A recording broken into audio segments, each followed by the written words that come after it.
Bismillah, Assalamualaikum warahmatullahi wabarakatuh. Selamat pagi anak-anak. Bagaimana kabarnya hari ini? Alhamdulillah, kita masih diberikan kesempatan untuk dapat berkumpul di tempat ini, melaksanakan pembelajaran kita pada hari ini. Baik, anak-anak, ibu mau mengabsen dulu. Siapa yang tidak hadir hari ini? Ya, bagus, hadir semua ya. Ya, sebelum melaksanakan pembelajaran kita pada hari ini, marilah kita berdoa yang dipimpin sama ketua kelasnya. Siapa ketua kelasnya? Ya, Fahril, tolong pimpin doa buat teman-teman kamu.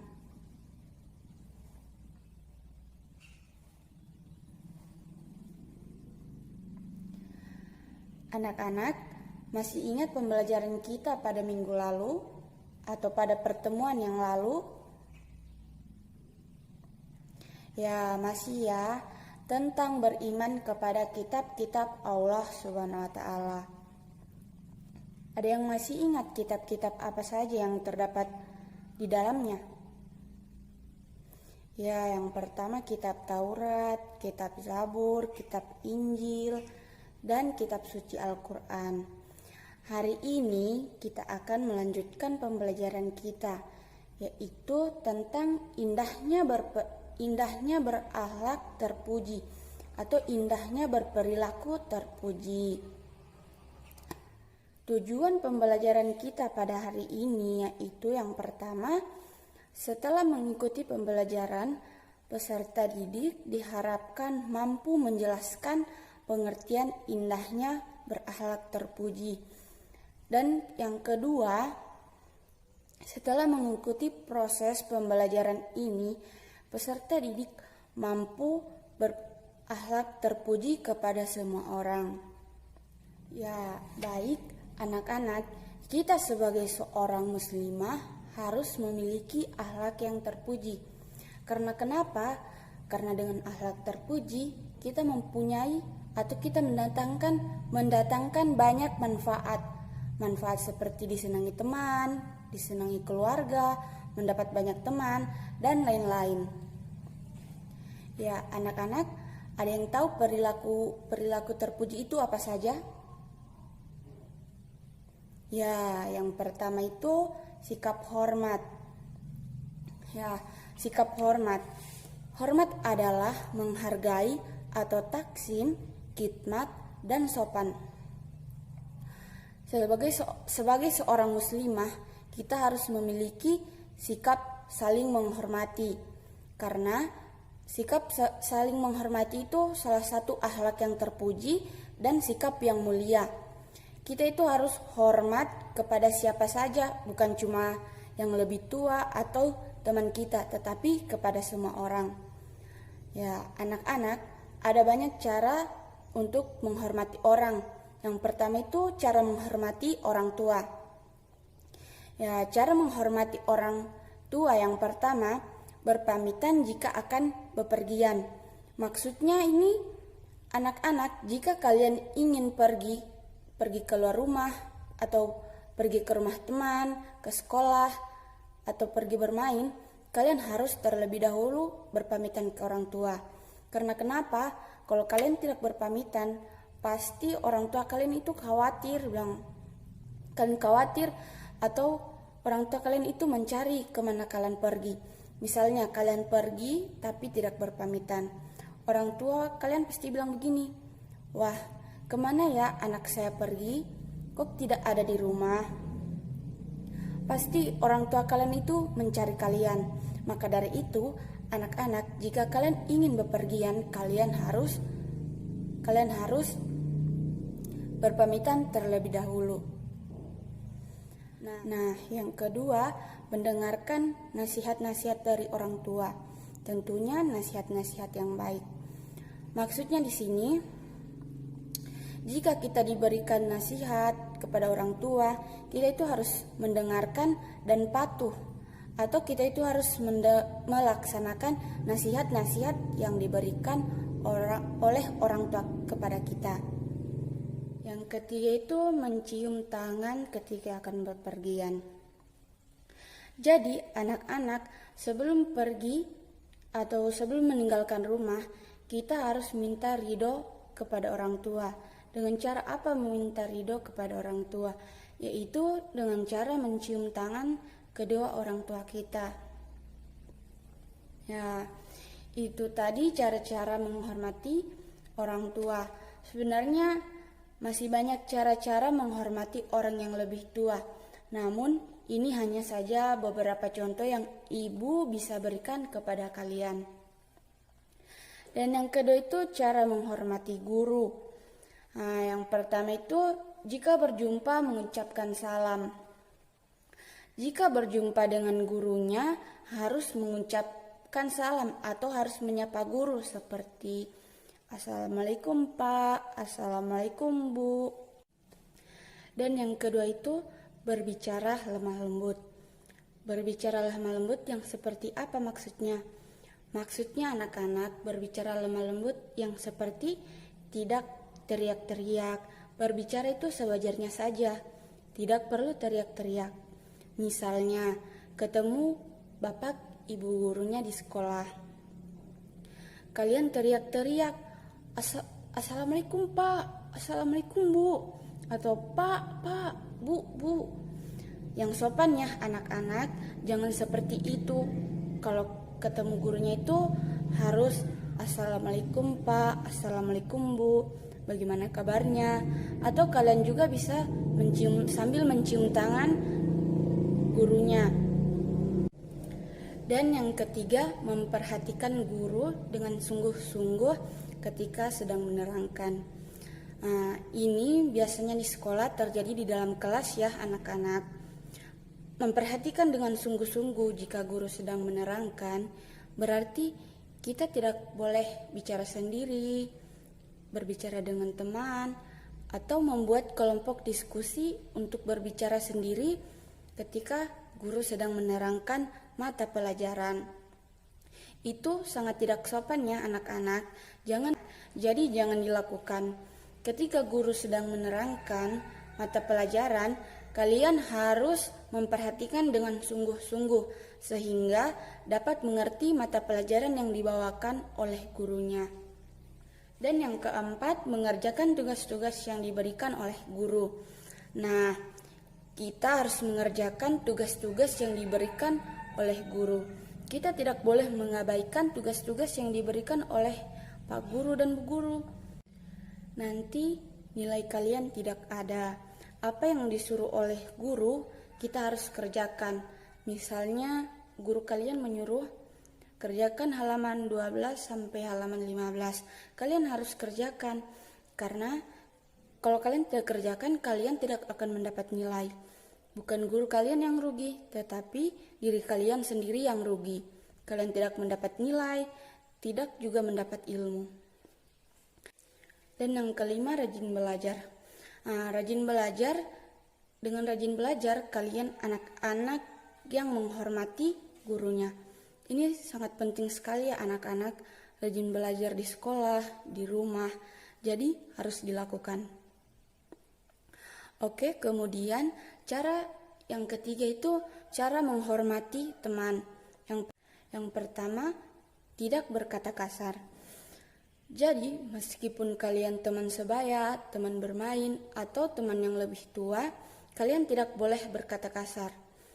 Jangan mentang-mentang kalian teman seumuran atau teman bermain, kalian masih enaknya saja berbicara sembarang, dan berbicara itu sangat tidak boleh dilakukan ya anak-anak. Yang kedua, tidak menyinggung perasaan teman. Jadi anak-anak, kita tidak boleh mengolok-ngolok teman atau menyinggung perasaan teman kita. Misalnya, ada teman kalian yang datang ke sekolah, tetapi sepatunya sudah kotor, lusuh, robek. Kalian tidak boleh mengolok-ngoloknya. Misalnya kalian bilang, "Ih, jeleknya sepatunya. Nggak bagus sepatunya." itu sangat tidak boleh ya anak-anak. Itu sangat menyinggung perasaan teman kalian. Kita itu menjadi orang harus menghargai teman kita dan menjaga perasaan teman kita. Nah, yang ketiga, membantu teman jika kita kesulitan. Nah, ini kalian jangan biasakan ketika teman kita kesulitan. Ada ya, itu anak-anak biasanya ketika temannya kesulitan.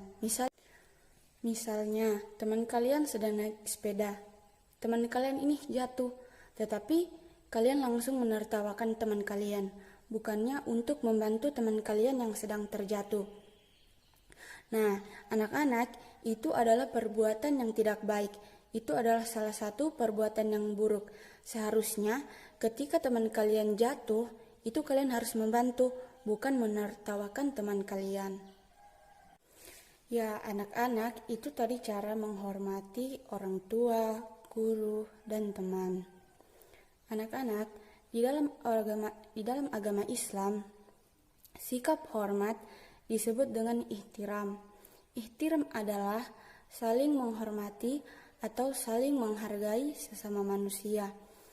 Manusia adalah makhluk yang paling mulia. Karena itulah manusia harus saling menghormati. Orang yang bersikap ihtiram adalah orang yang bertawakal dan orang yang beriman kepada Allah Subhanahu wa taala. Nah, anak-anak, ciri-ciri orang yang berihtiram itu seperti sopan dalam pergaulan, bersikap tawadu atau rendah hati, hidup sederhana, baik dan halus dalam tutur kata, perbuatan, dan sikap. Nah, anak-anak, ada yang tahu apa saja manfaat sikap menghormati? Ya, yang pertama, menguatkan rasa persaudaraan. Dan yang kedua, tidak mudah diadu domba. Dan yang ketiga, memperkuat ukhuwah Islamiyah. Nah, anak-anak, itu tadi penjelasan mengenai sikap hormat. Dan yang kedua, sikap patuh. Ada yang tahu apa itu patuh? Ya, patuh adalah taat. Taat berarti menaati peraturan atau mematuhi peraturan. Misalnya, mematuhi orang tua ketika menyuruh belajar, sholat, dan lain-lain. Dan yang kedua, mematuhi sekolah. Mematuhi sekolah dengan cara apa? Dengan cara datang ke sekolah tepat waktu. Tidak boleh telat. Misalnya di sekolah disuruh datang jam 7, harus datang jam 7. Tidak boleh telat ya anak-anak. Dan yang ketiga, mematuhi guru dengan cara mengerjakan tugas-tugas yang diberikan oleh gurunya. Nah, anak-anak, apa saja sih manfaat apabila kita patuh? Yang pertama itu terhindar dari hal-hal yang tidak diinginkan atau terhindar dari hal-hal yang buruk. Dan yang kedua, mendapat prestasi. Jadi ketika kita patuh, kita akan mendapatkan prestasi yang banyak, prestasi di sekolah atau di luar sekolah. Dan yang ketiga, disayang oleh Allah. Berarti kita akan disayang ketika kita patuh, kita akan disayang oleh Allah Subhanahu wa taala. Disayang kepada Sang Pencipta. Dan yang keempat, disayang oleh keluarga, teman, dan saudara-saudara yang lainnya. Nah, ketika kita patuh, kita akan disayang oleh kedua orang tua kita dan teman-teman kita. Nah, anak-anak, itu tadi mengenai pengertian patuh. Jika ibu menyuruh kalian menjelaskan kembali pengertian patuh, kalian sudah bisa? Ya, bisa ya. Oke, kita lanjut ke pembahasan yang ketiga, yaitu tentang amanah. Dan yang ketiga, amanah. Kalian sudah pernah mendengarkan kata amanah? Ya, pengertian dari amanah Amanah dalam bahasa Arab berarti titipan, ketenangan, kepercayaan, kejujuran, dan kesetiaan. Amanah berarti menciptakan atau menjalankan segala sesuatu yang dititipkan atau dipercayakan kepada seseorang. Anak-anak, amanah dibagi menjadi dua. Yang pertama, amanah kepada Allah Subhanahu wa Ta'ala, dan yang kedua, amanah kepada manusia. Yang pertama, amanah kepada Allah Subhanahu wa Ta'ala atau perintah Allah Subhanahu wa Ta'ala kepada kita, kepada manusia. Yang pertama itu perintah zakat, yang kedua perintah puasa, dan yang ketiga perintah sholat, dan lain-lain. Nah, yang kedua, amanah untuk manusia. Amanah untuk manusia ini berhubungan antar sesama manusia, seperti menjaga kerukunan berumah tangga atau menjaga kerukunan bertetangga, mendapati janji, dan pembicaraan yang hal-hal yang benar. Nah, anak-anak, Ibu akan menyebutkan kalian contoh-contoh dari perilaku amanah. Yang pertama itu, apabila kita berjanji kepada teman, misalnya kita berjanji hari Sabtu jam 3 sore misalnya. Berarti kita itu harus datang tepat waktu jam 3 sore. Jangan kita datang jam 4 sore. Itu sangat tidak menepati janji atau sangat tidak amanah. Contoh yang kedua yaitu apabila suatu hari kita diberikan amanah kepada teman kita. Misalnya kita mau pergi, misalnya teman kalian sedang ulang tahun, tetapi teman kalian yang satunya tidak bisa hadir, cuma kalian yang bisa hadir. Dia ingin menitipkan kado kepada teman yang ulang tahun. Kalian harus membawa kadonya kepada pemiliknya atau kepada tujuannya. Jangan kalian tidak bawa atau jangan kalian buka-buka kadonya dulu sebelum sampai kepada pemiliknya. Nah, anak-anak, membiasakan dalam perilaku amanah bisa kita lakukan dalam kehidupan kita sehari-hari. Contohnya seperti melaksanakan perintah guru, menyampaikan pesan teman, menitip rahasia teman. Itu adalah contoh perilaku amanah yang bisa kita lakukan sehari-hari atau kita bisa lakukan di rumah atau di lingkungan sekitar. Nah, anak-anak, itulah tadi materi tentang indahnya berperilaku atau berakhlak terpuji. Ada yang bisa simpulkan dari materi yang Ibu jelaskan tadi? Ya, Ibu simpulkan kembali ya materi pembelajaran kita pada hari ini. Kesimpulannya yaitu perilaku amanah sangat diwajibkan kepada semua orang karena akan mendatangkan banyak manfaat. Nah, perilaku amanah itu terbagi menjadi beberapa macam. Yang pertama, sikap hormat.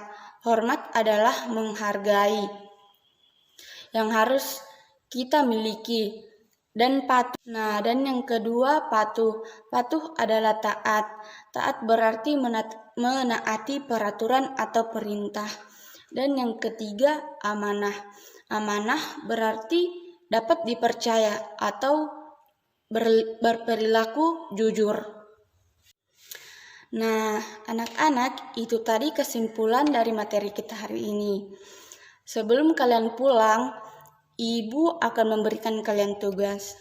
Tugasnya yaitu berikan contoh keseharian kalian atau sikap kalian sehari-hari. Misalnya sikap hormat apa, sikap patuh apa, dan sikap amanah apa. Contohnya satu-satu ya. Paham? Ya, paham ya. Baik, Ibu akan tutup pertemuan kita pada hari ini.